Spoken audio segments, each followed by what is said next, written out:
everyone, come with me. Let me show you how to make this beautiful collar. Yes, so I can actually work with my pattern paper or work with my paper stay, but I decide to work with my paper stay so that I can just draft it there and get my pattern and iron it on my fabric. So that's what I want to do. So the first thing I need to do is to make sure all the edges of my neckline, they are truly aligned, everything is straight, they align with each other. So I have to put it together and make sure the front, the the two sides, they are facing each other, and cut the excesses, cut it so the areas will be smooth actually. So that's what I did now. So after that, I want to measure the circumference of the neck of this my dress. Is a lab coat. So I measured. When I measured, I noticed that this kind of measurement is not going to give you accurate measurement. Most times it can be excess because you are dragging that circle, you are dragging the circumference. So I have to fold it together, fold my dress into two. Yes, the side facing each other, and place my tape like this, like half inch away from that line, and measured. So when I measured, I got 10. So 10 plus 10 is 20 because I was folding my dress into two. So I got 10, so I have to make use of 20. 10 plus 10 is what? 20. Now I have to get a starting point from this paper stay. I actually hide it. Yes, I hide it. I use my eye to get that my pattern master, place it there and rule a straight line. My line is very, very straight. I can't deceive you. So after getting my straight line, I want to make my collar stand. Yes, when your collar fall off, there is one stand there. That stand I use 1.5 inch. So I measured 1.5 all through. So after measuring 1.5, I use my pattern master to rule a straight line, to join those lines together, those dots. I use my pattern master to join them together.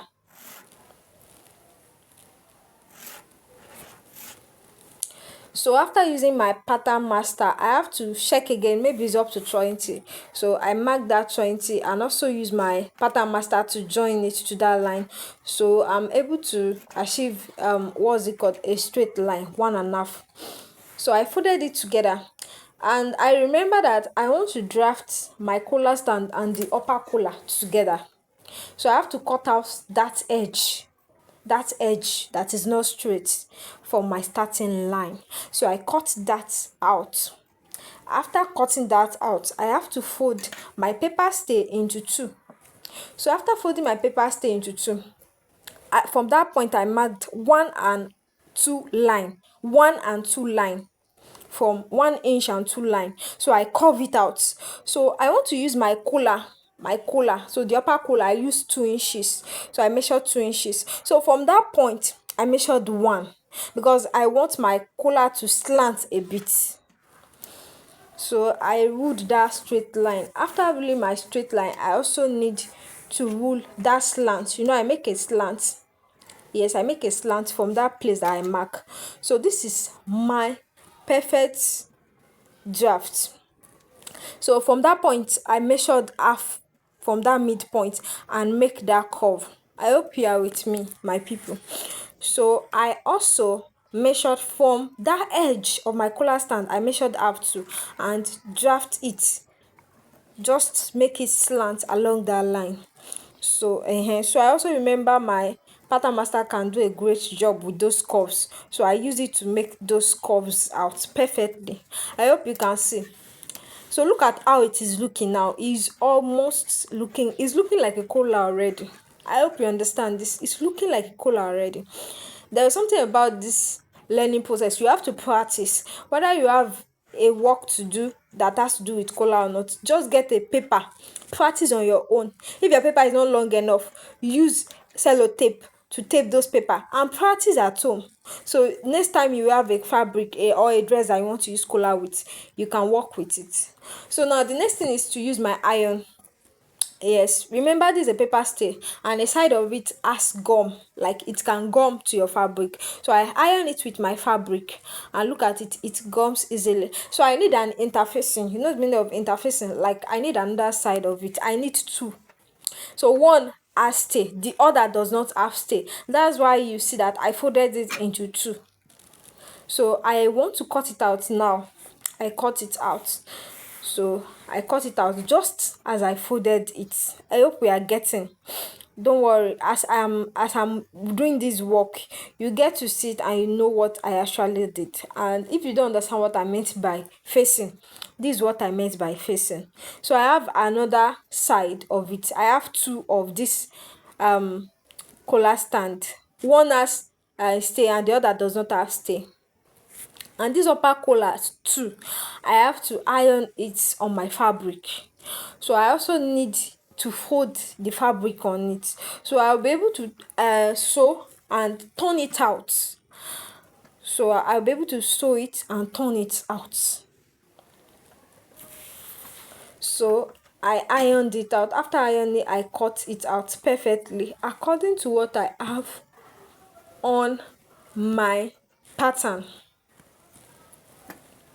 So this is what we have. I have to sew that side. So back to my sewing machine, I got it.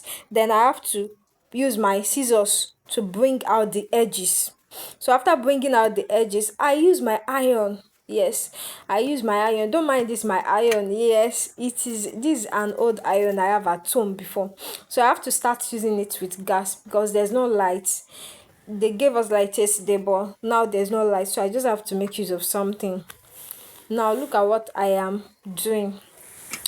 So at this point, I have to, yes, I have to just make sure the other edge that does not have stay stick to my fabric. So I use MA gum. So I notch the center of this upper collar. Yes, because I want to attach them now. So these two pieces, the interface and the one with stay, I have to get the center too and notch it out. Yes, so after notching it out, I have to put the upper collar inside and make sure the center aligned. That's why I notch everything. So after bringing the centers together, I use pin to tack. Yes, then I'm going to my sewing machine to sew those place. So from down, sew it down along that line, so I'll be able to turn it out. Yes, this is me sewing.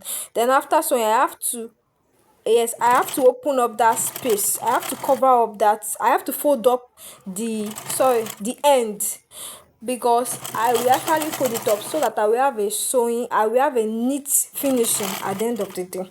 So I folded it when making it. So I cut out those edges. Yes, my collar is almost ready. Yes, it's almost ready. So I ironed it out at this point. I ironed it out. I give it a good press. Then I I I ironed it out. I use water. Water is important to make, that's why steam iron is important. But you can still iron without steam iron. So at this point, remember I folded that edge when sewing. So I have to fold it here as well with my iron, so I can have a proper and a neat collar. So I folded both sides, the interfacing and the side with paper stay. I folded both inside, like it's not up to half an inch, but just something almost like half an inch. So I folded it at this point. So you can see it is coming out perfectly. So I use this book just to make sure the iron is coming out well. So look at it, guys. It is giving, like, the neatness is top notch. Yes, it's top notch. So at this point, I can join that line to the circumference of the dress, to the neckline of the dress. So I'm doing it, and it is just going on smoothly. Why? Because I have ironed it. I folded it inside. I have ironed it. Because there's something about me, I love neat finishing. Look at the result now. Yes, look at the results. It is giving what it's supposed to give. Seriously, go and practice this. Just use any fabric you have at home. Practice something. All right, bye everyone.